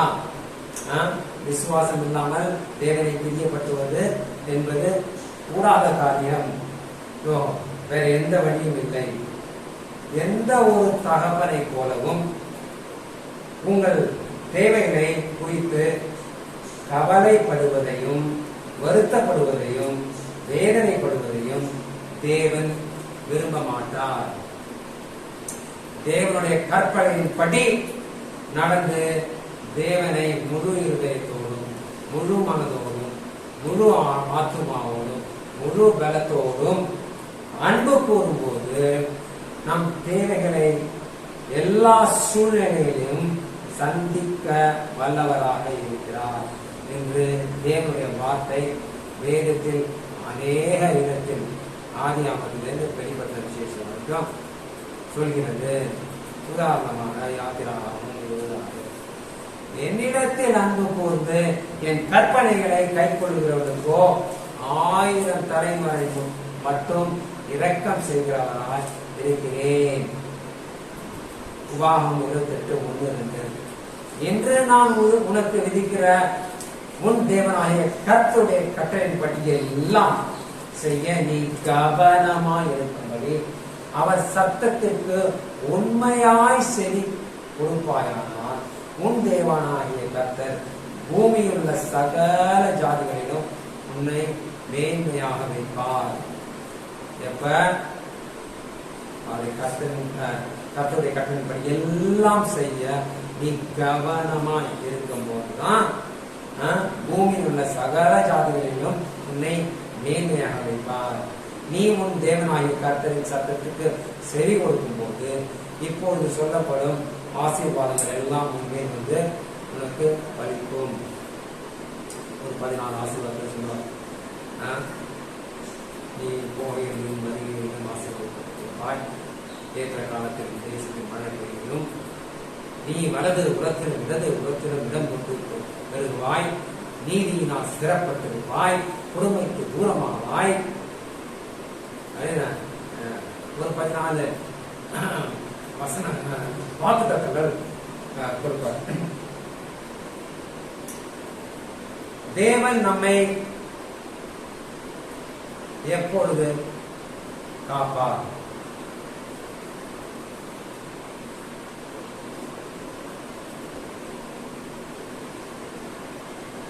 தேவன் நம்மை எப்பொழுது காப்பார் அப்படின்னு சந்தேகிக்காதே. நம்ம எப்ப காப்பாரா அப்படின்னு அதுல சந்தேகம் இருக்கக்கூடாது. தேவனை விசுவாசி, தேவனை பற்றிக்கொள். எப்படி பற்றிக்கொள்றது? தேவனை எப்படி பற்றிக்கொள்றது? தேவனை எப்படி அன்பு செய்யறது?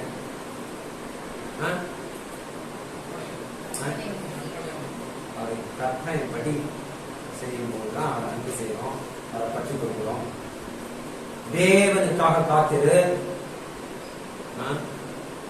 ஒரு விஷயத்த நீ தேவனத்துல விண்ணப்பித்தா அது உன்னுடைய கண்டிஷன் படி இப்ப வேணும், இந்த வழியா வேணும்னு சொல்லிட்டு கேட்கக்கூடாது. அப்படி முயற்சி செய்தால் அந்த முயற்சி எல்லாம் வீணா போகும். தேவனோட நேரத்திற்காக காத்திரு. அவர் கொடுக்கிற நேரம், அவர் ஆசீர்வதிக்கிற நேரம் மிக சரியாக இருக்கும். ஒரு துளி கூட தவறு இருக்காது. அதனால தேவனுக்காக காத்திரு. தேவன் தம்முடைய வாக்குறுதிகளை நிச்சயமாக நிறைவேற்றி முடிப்பார் என்று எதிர்பார்ப்புடன் இரு. ஒரு மாதம் 2 மாதம் ஆகுது, என்னடா சந்தேகப்படக்கூடாது. நிச்சயமாக அவர் செய்து முடிப்பார். அந்த ஒரு உறுதியிலே இருக்கணும், புலம்பக்கூடாது. இஸ்ரவேலர்கள் இஸ்ரவேலர்களை கர்த்தர் எகிப்து தேசத்திலிருந்து, இந்த 430 வருட எகிப்து தேசத்திலிருந்து அடிமைத்தனத்திலிருந்து விடுவித்து அவர்களை வழி நடத்தின போது அநேக அற்புதங்களை செய்து கர்த்தர் இஸ்ரவேலர்களை வழி நடத்தினார். ஆனாலும் அவர்கள் முறுமுறுத்து எப்பொழுதும் முறுமுறுத்துட்டே இருந்தாங்க. அதனால்தான் 6 லட்சம் பேரு அல்ல, 2 பேர் தான், 2 குடும்பம் தான் வாக்குத்தத்தம் செய்யப்பட்ட இடத்துக்கு சென்றாங்க. முறுமுறுக்க கூடாது. கர்த்தருடைய அதிசயங்களை பார்க்கிற, அற்புதங்களை பார்க்கிற நம்பிக்கையா இருக்கணும். முறுமுறுக்க கூடாது. தேவனுக்காக காத்திருக்கணும். நிச்சயமாக நிறைவேற்றி முடிப்பார் என்று எதிர்பார்ப்புடன் இருக்க வேண்டும். அவர் தேவன் கர்த்தர் நிச்சயமாக நிறைவேற்றுவார். விசுவாசமே உங்கள் ஆதாரம். விசுவாசி அந்த மனித விசுவாசத்திலிருந்து இயேசு கிறிஸ்துவ விசுவாசத்துக்குள்ள நுழைஞ்சுட்டா அதுவே ஆதாரம். அந்த விசுவாசம் இருந்தா, அந்த இயேசு கிறிஸ்துவோட விசுவாசம் இருந்தா, அது மனித விசுவாசத்திலிருந்து from faith to faith, from human faith to Christ faith. Human faith என்பது ஒரு சிறிய அறை, கிரைஸ்ட் faith என்பது ஒரு பெரிய அறை. இந்த பெரிய அறைக்குள் நம்ம நுழையும் போது அதுவே நம்மளுக்கு ஆதாரமாக இருக்கிறது. கண்டிப்பாக செய்து முடிப்பார் என்று. அநாதி தேவனே நீர் எனக்கு அடைக்கலம், உடைய நித்திய புயங்களே எனக்கு ஆதாரம். ஆதாரம் நீதானையா, ஆதாரம் நீதானையா. காலங்கள் மாற கவலைகள் தீர ஆதாரம் நீதானையா. என் யாஷுவா காலங்கள் மாற கவலைகள் தீர ஆதாரம் நீதானையா. சோ எல்லாரும் இயேசு கிறிஸ்துவோட விசுவாசத்தில் நுழைந்து அந்த ஆதாரத்தை பெற வேண்டும். Faith is your evidence. பிதாவாகிய தேவனுக்கு மகிமை உண்டாவதாக. எஜமான யெகோவா ஹமஷியாவுக்கு மகிமை உண்டாவதாக. எஜமான யெகோவா ஹமஷியாவே சீக்கிரம் வந்து உடைய ராஜ்யத்தை எருசலேமிலே ஸ்தாபிப்பீராக. அதிலே எங்களையும் குடும்பமாக சேர்த்து கொள்வீராக. ஹல்லேலூயா.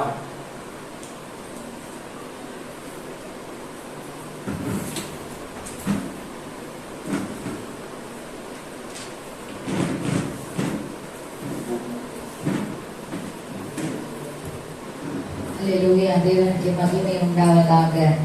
நம்முடைய தேவன் அன்பு நிறைந்தவராக இருந்து அவருடைய வார்த்தையிலே நம்மை தேற்றி இருக்கிறார். விசுவாசத்தை பார்த்து நம்ம பார்த்தோம். ஹல்லேலூயா. கர்த்தரை தெய்வமாக கொண்டிருக்கிற மனுஷர்களோ ஜனங்களோ அது ஒருபொழுதும் வெட்கப்பட்டு போவதில்லை. ஆமென்.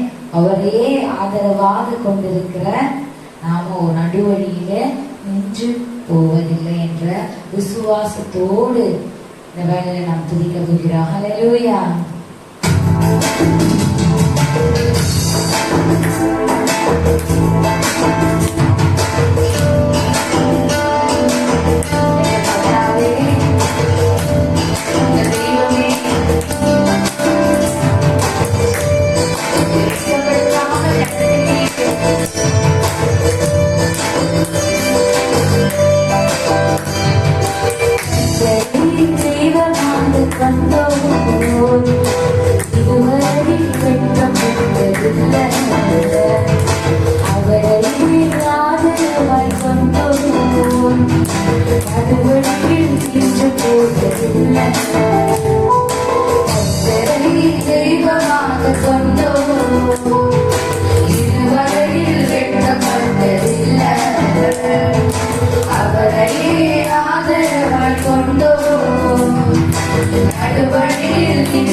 வாழ்க்கை முழுவதும் என் துணையாக நானே ஜெபிக்கும் போது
பூமண்டலமே ஆராதிப்போமே அவரை தலைமுறையாய் ஆராதிப்போமே அவரை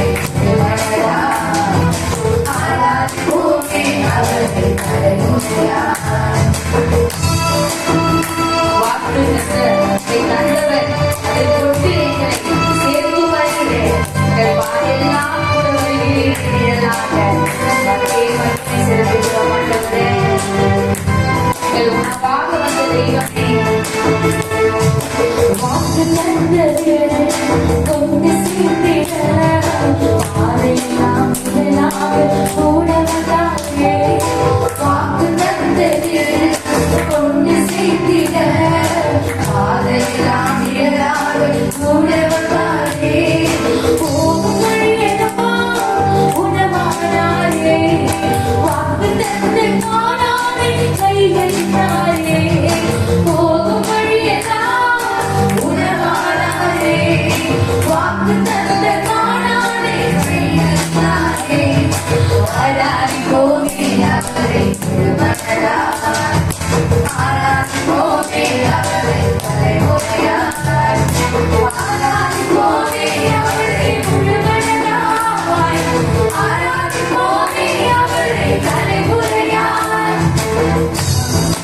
தெய்வமாக கொண்டோம் இதுவரையில் வந்ததில்லை அவரையே ஆதரவாய் கொண்டோம் நடுவழியில் நின்று போவதில்லை கர்த்தரை தெய்வமாக கொண்டோம் இதுவரையில் வெட்கப்பட்டதில்லை அவரையே ஆதரவாய் கொண்டோம் நடுவழியில் நின்று போவதில்லை என்று போதெல்லாம் என்பதிலானாரே வாழ்க்கை முழுவதும் என் துணையானாரே ஜெபிக்கும் போதெல்லாம் என்பதிலானாரே வாழ்க்கை முழுவதும் என் துணையானாரே ஆராதிப்போமே அவரை மனதாய் ஆராதிப்போமே அவரை தலைமுறையாய் ஆராதிப்போமே அவரை மனதாய் ஆராதிப்போமே அவரை தலைமுறையாய் ஆராதிப்போமே அவரை மனதாய் ஆராதிப்போமே அவரை ஆராதிப்போமே அவரை ஆராதிப்போமே அவரை தலைமுறைக்கும் அவரே ஆராதனை கூறியவராக இருக்கிறார். ஹல்லேலூயா. கண்களை மூடி எங்கள் அன்பின் தகப்பனே உடைய வார்த்தை கொண்டு எங்களோடு நீர் பேசுகிற தெய்வமே உமக்கே நாங்கள் மகிமை செலுத்துகிறோம்.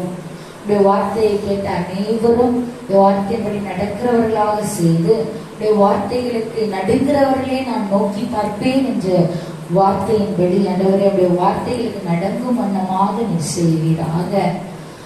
உமக்கே எல்லா துதி கன மகிமையாவற்றையும் செலுத்தி மீட்பெரும் ரட்சகருமாக எங்களை ஆசீர்வதியும் நாமத்தினால் ஜெபிக்கிறோம் எங்கள் அன்பு நல்ல பிதாவே. ஆமென்.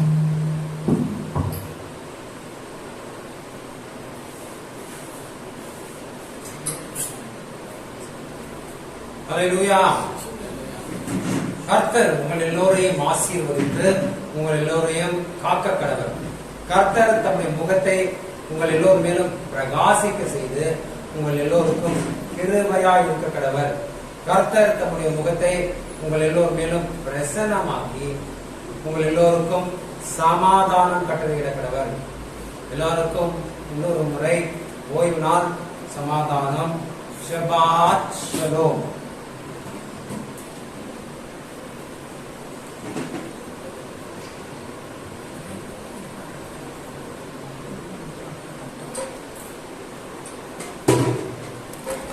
ஹல்லேலூயா. மனமகிழ்ச்சி நாளில் மனமகிழ்ச்சியோடு ஷபாத் ஷலோம். ஷபாத் ஷலோம்.